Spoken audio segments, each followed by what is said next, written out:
So Atlas versus Sir Christof the Improper. Christof going with Inquisitor his... versus Chaos Lord. Nice to see some IG on the lower levels. On the other hand, we have the Chaos Lord, who is I'm sure proven to everyone's be... secretly rooting for IG, so we don't have to see the Chaos Lord anymore.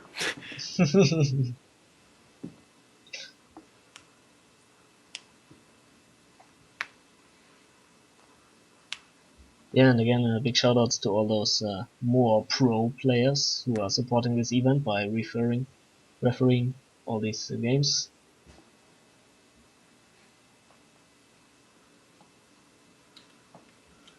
It's definitely needed, because let's face it, all these beginners don't have the best experience in playing tournaments at all, so they might need some help. Okay, we have a little bit of an initial lag over here. It seems to... looks like it's cleared itself up a little bit. Also, yeah, we have Inquisitor without a head. Oh god. I really want my head for my Inquisitor. I don't know if I can. I don't know if I can stomach this. I'm gonna have to look away. It's like level 30 army level or something like that to get the head back. Yeah, okay, so Christof going with his Slaneshi color scheme again. Let's just hope we don't see more bloodletters, because those were pretty terrifying. Yeah, we'll see. So, although this matchup really doesn't promote bloodletter build, so should be okay. yeah, Sentinel into more guardsmen for Atlas. Yep, standard play. Yeah, standard play for... Although he's not capping his natural VP, he's actually going... Maybe he wants to cap it with his guardsmen. He's going mid with his yeah, he's definitely sending his second guardsman squad to cap the VP and sending his Inquisitor. She was going mid, but then she found the Chaos Lord over there, and she's probably gonna go for a hit him with Hammer of the Witches. Yep. And actually a second Sentinel. No, he's still not capping his victory point. I don't need victory points to beat you. He's channeling his inner Toiletly. Except he's not playing as the Lord General. That's interesting to see how this will work out. Maybe he is going for some annihilation build. It's definitely a very micro-intensive build, especially with the Sentinel on this map, because it doesn't really have a lot of open areas other than this middle area, so you can definitely need to be careful with the Sentinel. Yeah, Sentinel pathing is a big issue. Meanwhile, Sir Christof is going for a very sneaky backcap on the natural power. Natural power, yeah. It's very nice. Although he isn't microing his Space Marines correctly, he needs to be shooting the guardsmen instead of the Sentinel. So if you see the Sentinel staying in front and being prepared, just go for the guardsmen. Yeah. Especially since these are only 6 guardsmen, so you can bleed them quite heavily. Yeah, especially because they don't reinforce 2 at a time until they get their sergeants. So yeah, this one... Oh, he actually managed to cap his natural victory point. Yeah, I know, he sent some guardsmen out there. And actually some nade launchers up already for some on the Chaos Heretics, although they're forcing melee, I think. For some reason, yes, and no Sentinel stomp yet. And now they're starting to drop like flies. Yeah, that was kind of Grenade launcher weird. is not the worst decision versus IG in general. Yeah, they're a good decision, especially in this double Sentinel build, because they can kind of pick off the guardsmen from a distance and force the Sentinels back a little bit. Chaos Lord, which is a very, very good decision. It increases his range damage output by like 20 DPS, so... Yeah, it's really strong at chasing the Sentinels down, although he kind of wasted the immolate right there. It was really pointless to immolate there. He actually needs to retreat here fairly soon, because the Sentinels can... They're not the best retreat killers, but they do have a long chase. They're good distance. chasers, at least. The base speed of the Sentinel is really good. And we are seeing flamers on one of the guardsman squads. They don't even have their sergeant, but Wow, yeah, there's already actually, this is a really good choice. He's already got full gen farm up, so that's going to be 425 wreck. He's just tearing down. yeah. And these Assuming they weapon don't get upgrades for tied the up from the guardsmen heretics. guardsman weapon upgrades is not up dependent on the leaders that they have. Yeah, they're completely isolated though, so they're going to be forced off. That was kind of sloppy there a little bit by Atlas, not keeping his sentinels with his flamer guardsmen.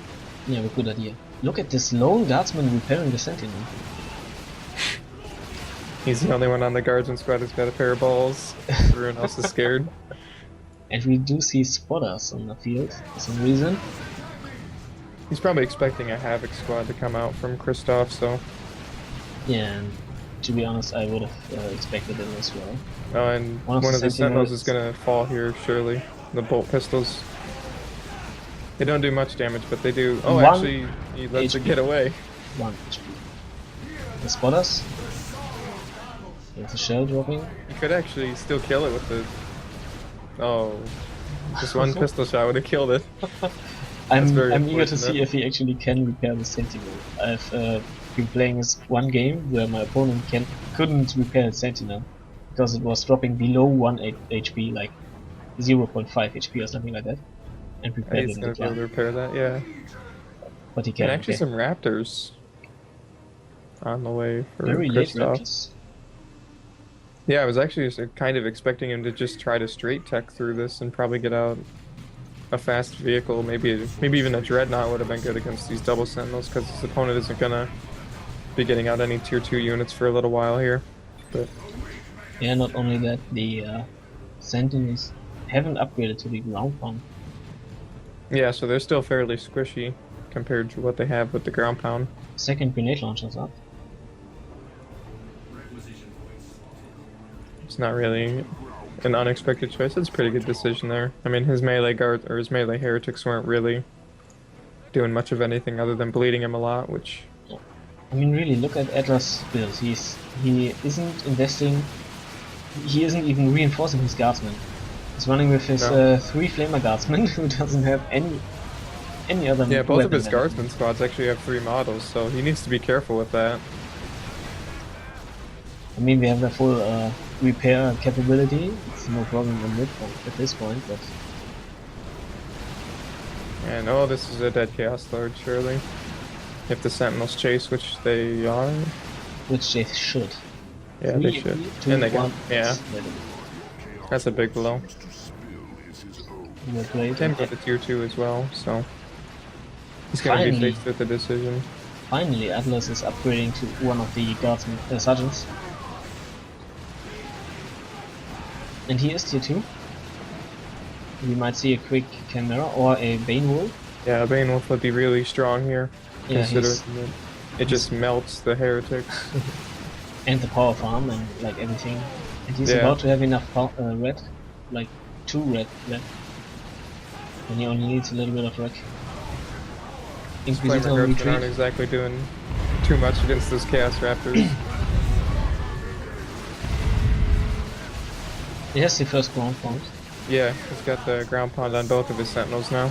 Yep. Giving him an extra 100 hit points. The Chaos Lord has been revived, and he can go tier 2. Christof, yeah, Christof is floating pretty heavily there before he went tier 2. Bane Wolf is possible to drop now.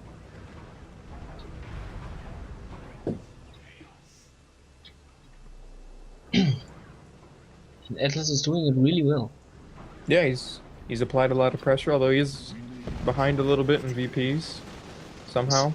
Yeah, he has even noted both of the contested power points. About to lose 1 node.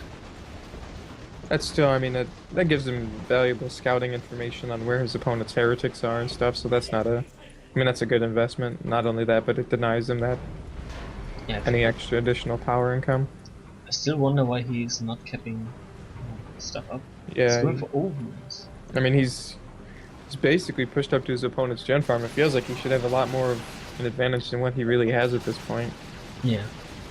And I feel like the Ogrins are a very interesting choice versus double grenade launcher heretics. Yeah, and raptors who can jump and suppress them, but He may lose one of his heretic squads here. They're bleeding. Yeah, he's actually going to lose Yeah, one of his he's- heretic squads there. At least He's he got a focusing grenade in the off. middle.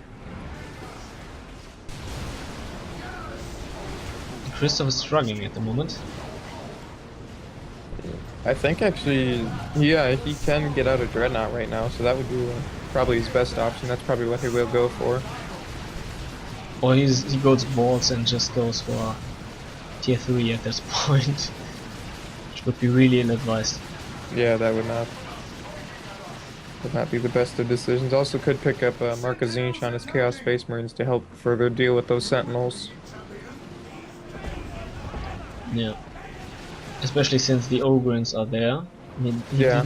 didn't see them yet, but They already have their Bonehead leader as well, which is not a cheap upgrade at all. no, it has been reduced in cost though.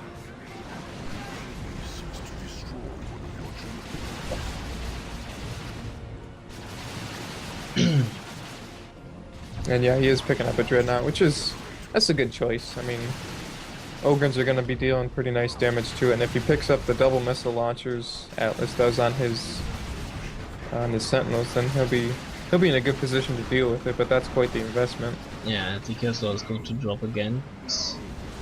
And the guardsmen are burning down the gen farm. Yeah, the guardsmen Nice just play. took down his whole gen farm. So this is Christof needs to make a big push with this Dreadnought. Needs to make it pay off right away because he's starting to fall behind the VPs a little bit now. And you lost your gen farm and lost your Chaos Lord. Plasma guns are coming up for one of the guardsmen squads. He's got the Commissar on the way for the Flamer squad as well. Yeah, he's got the Commissar queued up for both of them actually. Big investments, but on the other hand, he really has everything to win this game at the moment. Also has the Interrogator's armor on the way for the Inquisitor, which is going to be Oh yeah. a nice choice because there's no detection, so he can hide the Ogren squad and And I guess that's that could be really nasty to these Chaos Space Marines. Yep. Can catch them off guard. Disrupt them with the user ed ability. And yeah, there he actually uses it. So he's going to turn around here and try and fight this Dreadnought with the Ogrins. Although I'm pretty sure Ogrins can't solo a Dreadnought. But we'll see.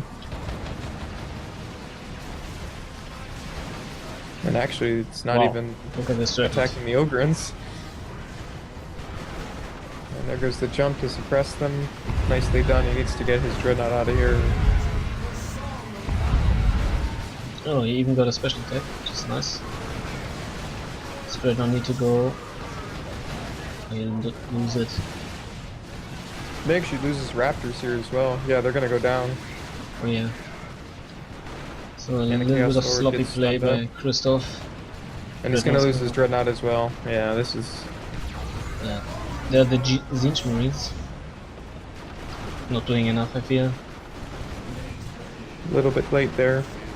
Kind of sent out. I don't think he expected the Ogrins to be out. I don't know if he ever saw him or not, but that was nicely played by Atlas to buy the Interrogator's armor and to really take advantage of his opponent's lack of detection and Just only Dreadnought. yeah. Yeah, and Christof is going to lose everything here. Yeah, his Chaos Space Marines are dead as well, and there's the GG. Really interesting play from Atlas, not to reinforce anything really in tier 1. Yeah. Put on a lot of pressure early, although he didn't really cap the VPs, which kind of probably would have ended the game a bit sooner, but Yeah, it was strange to see this, but very nice Inquisitor play.